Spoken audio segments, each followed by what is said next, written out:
उद्योगपति रतन टाटा का देर रात 11:30 बजे मुंबई के ब्रीच कैंडी अस्पताल में निधन। 86 साल की उम्र में ली आखिरी सांस। रतन टाटा के पार्थिव शरीर को उनके कोलाबा स्थित घर पर लाया गया। आज सुबह 10 बजे से शाम 4 बजे तक नरीमन पॉइंट के एनसीपीए में अंतिम दर्शन के लिए रखा जाएगा। राष्ट्रपति द्रौपदी मुर्मू ने रतन टाटा के निधन पर शोक जाहिर किया। भारत ने एक ऐसा आइकन खो दिया जिन्होंने कॉरपोरेट विकास को राष्ट्र निर्माण और उत्कृष्टता की नैतिकता से जोड़ दिया। पीएम ने रतन टाटा के निधन पर शोक जाहिर किया। उन्होंने कहा कि एक विजनरी बिजनेस लीडर, दयालु आत्मा और असाधारण इंसान चला गया। पीएम मोदी ने एक्स पर पोस्ट किया, लिखा, रतन टाटा का योगदान बोर्ड रूम से कहीं आगे था। समाज को बेहतर बनाने के लिए अटूट प्रतिबद्धता से लोगों के बीच अपनी जगह बनाई। महाराष्ट्र के सीएम एकनाथ शिंदे देर रात पहुंचे ब्रीच कैंडी अस्पताल। रतन टाटा को बताया महाराष्ट्र और भारत का अभिमान। कहा, भारत के कोहिनूर नहीं रहे, वो हमसे बिछड़ गए। सीएम शिंदे ने एक दिन के राजकीय शोक का ऐलान किया। कहा, रतन टाटा का राजकीय सम्मान के साथ अंतिम संस्कार होगा। महाराष्ट्र के डिप्टी सीएम देवेंद्र फडणवीस ने रतन टाटा के निधन पर दुख जाहिर किया। बोले, रतन टाटा जी हमारे देश के एक वैश्विक पहचान दी। देश के लिए ये बहुत बड़ा नुकसान है। झारखंड के सीएम हेमंत सोरेन ने रतन टाटा के निधन पर शोक जाहिर किया। राज्य में एक दिन के राजकीय शोक का ऐलान। नेता प्रतिपक्ष राहुल गांधी ने रतन टाटा के देहांत पर जताया दुख। लिखा, रतन टाटा एक दूरदर्शी व्यक्ति थे। उन्होंने व्यापार और परोपकार दोनों पर अमिट छाप छोड़ी है। रक्षा मंत्री राजनाथ सिंह ने रतन टाटा को बताया भारतीय उद्योग जगत का दिग्गज। लिखा, उन्हें हमारी अर्थव्यवस्था, व्यापार और उद्योग में उनके महत्वपूर्ण योगदान के लिए जाना जाता रहेगा। गृहमंत्री अमित शाह ने रतन टाटा को बताया सच्चा राष्ट्रवादी। लिखा, समय रतन टाटा जी को उनके प्यारे देश से दूर नहीं कर सकता। वो हमारे दिलों में जिंदा रहेंगे। पश्चिम बंगाल की सीएम ममता बनर्जी ने रतन टाटा को जनहितैषी परोपकारी व्यक्ति बताया। लिखा, उनका निधन भारतीय व्यापार जगत और समाज के लिए एक अपूरणीय क्षति। कांग्रेस अध्यक्ष मल्लिकार्जुन खड़गे ने लिखा, भारत ने अपना अनमोल बेटा खो दिया। उन्होंने देश के निर्माण में बहुमूल्य योगदान दिया और लाखों लोगों के प्रेरणा स्रोत रहे। अडानी ग्रुप के चेयरमैन गौतम अडानी ने रतन टाटा के निधन पर लिखा, भारत ने एक दिग्गज, एक दूरदर्शी व्यक्ति खो दिया है जिसने आधुनिक भारत के मार्ग को फिर से परिभाषित किया। गूगल के सीईओ सुंदर पिचाई ने रतन टाटा के साथ अपनी आखिरी मुलाकात को याद करते हुए लिखा, उन्होंने भारत में आधुनिक व्यावसायिक नेतृत्व को मार्गदर्शन और विकसित करने में महत्वपूर्ण भूमिका निभाई। जम्मू कश्मीर में सरकार बनाने की कोशिश शुरू। नेशनल कॉन्फ्रेंस ने बुलाई विधायकों की बैठक। विधायक दल के नेता का होगा चुनाव। नेशनल कॉन्फ्रेंस की बैठक के बाद कांग्रेस और सीपीएम के साथ होगी चर्चा। सहयोगी दलों के साथ बैठक के बाद सरकार बनाने का दावा होगा पेश। नेशनल कॉन्फ्रेंस नेता फारूक अब्दुल्ला ने सीएम के लिए उमर अब्दुल्ला का नाम रखा। कहा, हम चाहते हैं कि उमर सीएम बने, लेकिन फैसला इंडिया गठबंधन के सभी नेता करेंगे। हरियाणा बीजेपी विधायक दल की आज होगी बैठक। नायब सिंह सैनी का विधायक दल का नेता चुना जाना तय। सैनी आज दिल्ली से लौटेंगे चंडीगढ़। दिल्ली में मनोहर लाल खट्टर के निवास पर हरियाणा के चुनाव प्रभारी धर्मेंद्र प्रधान और सह प्रभारी बिप्लब देब ने की बैठक। कहा, नए चेहरों को कैबिनेट में मिल सकती है जगह। हरियाणा में दशहरे के बाद होगा नई सरकार का शपथ ग्रहण। दिल्ली में पीएम मोदी, अमित शाह समेत कई नेताओं से मिले सीएम नायब सिंह सैनी। सीएम पद के लिए दावेदारी पेश कर रहे अनिल विज पड़े नरम। कहा, जो काम मिलेगा उसे करने के लिए तैयार। हरियाणा बीजेपी में शामिल हुए 3 निर्दलीय विधायक सावित्री जिंदल, राजेश जून और देवेंद्र कादियान ने दिया समर्थन।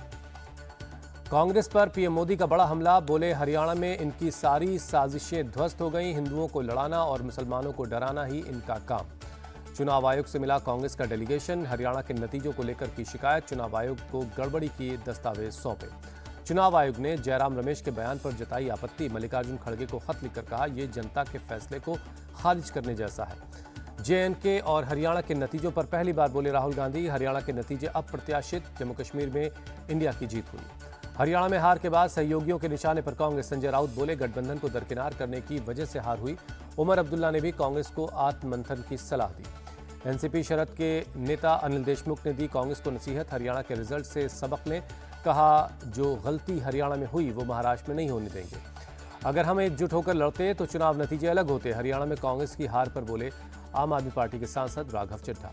कांग्रेस की हार पर ओवैसी का बड़ा बयान। बोले, अंदरूनी कलह के चलते हारी कांग्रेस। ईवीएम पर आरोपों को लेकर बोले, दोष मढ़ना बहुत आसान है। हम तो लड़े नहीं, फिर क्यों हार गए। ओवैसी का कांग्रेस पर अटैक। 10 साल की एंटी इनकम्बेंसी को नहीं भुना पाए।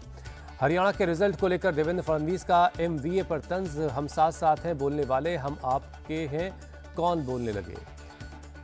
महाराष्ट्र झारखंड विधानसभा चुनाव में भी हरियाणा के रिजल्ट दोहराएंगे। एनडीए सहयोगी चंद्रबाबू नायडू का बयान। केंद्रीय मंत्री ज्योतिरादित्य सिंधिया का हमला, बोले कांग्रेस इंडिया गठबंधन की हर पार्टी के ऊपर एक बोझ, ये पूर्ण रूप से समाप्त होने के रास्ते पर चल रही है।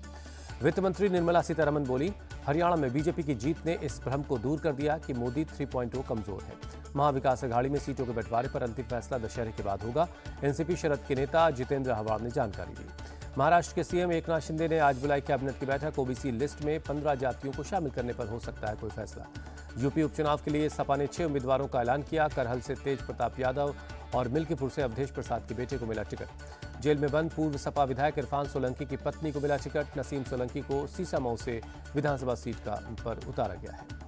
कांग्रेस पर भड़के सपा विधायक रविदास मेहरोत्रा, कहा इंडिया गठबंधन को साथ नहीं रखा, पूरा हरियाणा बीजेपी को दे दिया। सपा उम्मीदवारों के ऐलान पर बोले प्रदेश अध्यक्ष अजय राय, राष्ट्रीय अध्यक्ष सीटों पर लेंगे फैसला। सपा की लिस्ट जारी करने पर यूपी के मंत्री दयाशंकर सिंह का तंज, कहा कांग्रेस का इससे बड़ा अपमान क्या हो सकता है।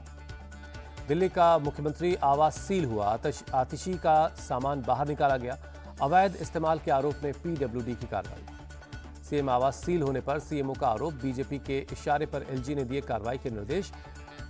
इतिहास में पहली बार मुख्यमंत्री आवास खाली करवाया गया। गलत तरीके से हैंडओवर को लेकर 3 अधिकारियों को विजिलेंस का नोटिस, सीएमओ बोले सीएम आवास पर कब्जा करना चाहती है बीजेपी। आपके आरोपों पर बीजेपी का जवाब, केजरीवाल के शीश महल में कई राज छिपे हैं, इसीलिए चाबी नहीं सौंपी गई। बीजेपी ने आम आदमी पार्टी पर उठाया सवाल, कहा पीडब्ल्यूडी को चाबी दिए बिना आतिशी कैसे आई सीएम आवास। सीएम आवास पर कब्जा करने में जुटी है बीजेपी, आप सांसद संजय सिंह का बयान। रक्षा मंत्रालय की केंद्रीय कैबिनेट ने 80,000 करोड़ की रक्षा सौदे को मंजूरी दी, अमेरिका से खरीदे जाएंगे 31 प्रीडेटर ड्रोन। रक्षा मंत्रालय नेवी के लिए 31 MQ-9 ड्रोन भी खरीदेगा। इस सौदे के तहत देश में तैयार किए जाएंगे 2 न्यूक्लियर अटैक सबमरीन। चुनाव से पहले पीएम मोदी ने महाराष्ट्र को 7,600 करोड़ की सौगात दी, वर्चुअली कई परियोजनाओं की आधारशिला रखी। पीएम मोदी की महाराष्ट्र की जनता से अपील, आने वाले चुनाव में महायुति के लिए एकजुट होकर मतदान करें, बांटने की ताकत को हराएं। सीएम शिंदे ने पीएम मोदी की तारीफ की, कहा वो लगातार सबका साथ सबका विश्वास के मंत्र पर काम कर रहे हैं। सीएम एकनाथ शिंदे बोले लाडली बहना योजना सुपरहिट हो चुकी है, इसीलिए विपक्ष फिक्रमंद हो रहा है। एमपी के सीएम मोहन यादव का शिवसेना यूबीटी सांसद संजय राउत को जवाब, कहा लाडली बहना योजना चल रही है, बहनों के खाते में पैसे जा रहे हैं। सीएम मोहन यादव ने दी सलाह, कहा चुनाव की वजह से जनता को न बरगलाएं, महाराष्ट्र की जनता आपके झांसे में नहीं आने वाली। कोलकाता में आरजीकर मेडिकल कॉलेज के अनशन पर बैठे जूनियर डॉक्टर से मिले पश्चिम बंगाल के गवर्नर सीवी आनंद बोस, भूख हड़ताल वापस लेने की अपील की। गवर्नर सीवी आनंद बोस ने जूनियर डॉक्टर्स को आज मीटिंग बुलाने का दिया भरोसा, कहा उनकी 10 मांगों पर चर्चा होगी और उनका समाधान निकाला जाएगा। राजस्थान के जैसलमेर में वक्फ बोर्ड की जमीन पर चला बुलडोजर, करीब 29 बीघा जमीन को अतिक्रमण मुक्त करवाया गया। कार्रवाई के दौरान बड़ी संख्या में पुलिस के जवान मौजूद रहे। वक्फ बोर्ड को 18 बीघा जमीन अलॉट है, लेकिन 47 बीघे पर किया गया था कब्जा। नगर परिषद ने अतिक्रमण पर कार्रवाई की। वक्फ बोर्ड की तरफ से कार्रवाई का विरोध किया गया। पुलिस पर वक्फ बोर्ड की 4 दीवारी तोड़ने और कब्रिस्तान को नुकसान पहुंचाने का आरोप। यूपी के भदोई में रामलीला के दौरान जेसीबी का ब्रेक फेल हो गया। हादसे में बैंड बाजा बजा रहे एक शख्स जख्मी हो गए। रामलीला में एक सीन के लिए लाया गया था जेसीबी। बिहार के बेगूसराय में एक शिक्षक के विवादित बयान के बाद हुआ हंगामा। क्लास में पढ़ाने के दौरान हिंदू देवताओं को विशेष धर्म से जोड़ा। छात्रों ने टीचर की बात को अपने घर वालों को बताई, जिसके बाद लोगों में नाराजगी देखी गई। सांसद गिरिराज सिंह भी टीचर के बयान पर भड़के। यूपी के महाराजगंज में कस्टम विभाग की बड़ी कार्रवाई, चाइनीज लहसुन, चाइनीज आम और कीवी बरामद किया गया। कस्टम डिपार्टमेंट की कार्रवाई से तस्करों में मचा हड़कंप। कस्टम ने 13 टन चाइनीज लहसुन, 1.5 टन आम और 3,800 चाइनीज कीवी पर बुलडोजर चला दिया। लखनऊ में माहौल बिगाड़ने की साजिश, लंबेश्वर मंदिर के गेट पर फेंके गए मांस के टुकड़े, पुलिस ने लोगों को समझा बुझाकर मामला शांत करवाया। यूपी के संभल में ट्रैफिक पुलिसकर्मी को मिली धमकी, चेकिंग के दौरान मुस्लिम शख्स ने चाकू मारने की बात कही। यूपी के कुशीनगर में दुर्गा प्रतिमा पर पथराव का मामला, 5 नाबालिग बच्चे, 24 पुरुष और 4 महिला गिरफ्तार। एमपी के भोपाल में एंटी ड्रग्स ऑपरेशन जारी, पुलिस ने 350 करोड़ की एमडी ड्रग पकड़ी है। बिहार में सरकारी स्कूलों के शिक्षकों और कर्मचारियों को नया फरमान, स्कूल में टी शर्ट, जीन्स जैसे कपड़े पहनकर आने पर लगी पाबंदी, नॉर्मल कपड़ों में आना होगा स्कूल। 13 अक्टूबर से 3 देशों के दौरे पर रहेंगी राष्ट्रपति मुर्मू, 19 अक्टूबर तक अल्जीरिया मॉरिटानिया और मलावी का करेंगी दौरा। केंद्र सरकार का फैसला, दिसंबर 2028 तक मुफ्त मिलेगा फोर्टिफाइड चावल। एनीमिया और पोषक तत्वों की कमी को दूर करना इसका मकसद। 11-12 अक्टूबर को सिक्किम का दौरा करेंगे रक्षा मंत्री राजनाथ सिंह। 17 माउंटेन डिवीजन के साथ मनाएंगे दशहरा। यूपी के मथुरा में पुलिस का फ्लैग मार्च। त्योहारों को देखते हुए एक्शन में नजर आई पुलिस। शहर में सुरक्षा का माहौल बनाने के लिए पुलिस की पहल। आईजीपी आगरा ने श्री कृष्ण जन्मस्थान में पीस कमेटी की बुलाई बैठक। लोगों से शांति और भाईचारा कायम रखने की अपील की। शहरवासियों को अफवाहों से बचने की सलाह दी। नवरात्र के 8वें दिन मां महागौरी की धूमधाम से की जारी पूजा अर्चना। सुबह से मंदिरों में लग रहे जयकारे, भक्तों की लंबी कतार। मथुरा में बनाया गया माता वैष्णो देवी का आर्टिफिशियल गुफा। बड़ी संख्या में लोग देखने के लिए पहुंच रहे हैं। लोगों के लिए बना आकर्षण का केंद्र। गुजरात के साबरकांठा में मनाया जा रहा नवरात्रि महोत्सव। हजारों की तादाद में लोग शामिल हुए, गाने की धुन पर झूमते नजर आए। भरूच में भी राजपूत समुदाय ने नवरात्रि में किया गरबा। महिलाओं और पुरुषों ने हाथ में तलवार लेकर गरबा में शामिल हुए। गुवाहाटी में दुर्गा पूजा की धूम। सीएम हेमंता ने कई पूजा पंडालों में जाकर की पूजा।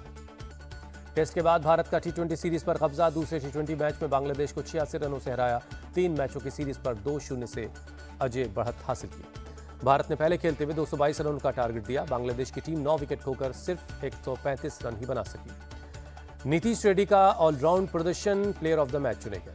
महिला टी20 विश्व कप में भारत की लगातार दूसरी जीत। श्रीलंका को 82 रनों से हराया। सेमीफाइनल में पहुंचने की उम्मीद बरकरार। भारतीय महिला टीम ने पहले खेलते हुए 173 रनों का लक्ष्य दिया। श्रीलंका की टीम 19 ओवर 5 गेंदों में 90 रन पर ढेर हो गई। आईसीसी टी20 इंटरनेशनल रैंकिंग में हार्दिक पांड्या को जबरदस्त फायदा मिला। बैटिंग में 7 और ऑलराउंडर रैंकिंग में 4 पायदान की छलांग लगाई। अंटार्कटिक ओपन के प्री क्वार्टर फाइनल में पहुंचे लक्ष्य सेन। विपक्षी खिलाड़ी के नाम वापस लेने का मिला फायदा। एशियन टेबल टेनिस चैंपियनशिप में इंडियन विमेंस टीम को मिला ब्रॉन्ज मेडल। क्वार्टर फाइनल में साउथ कोरिया को हराया।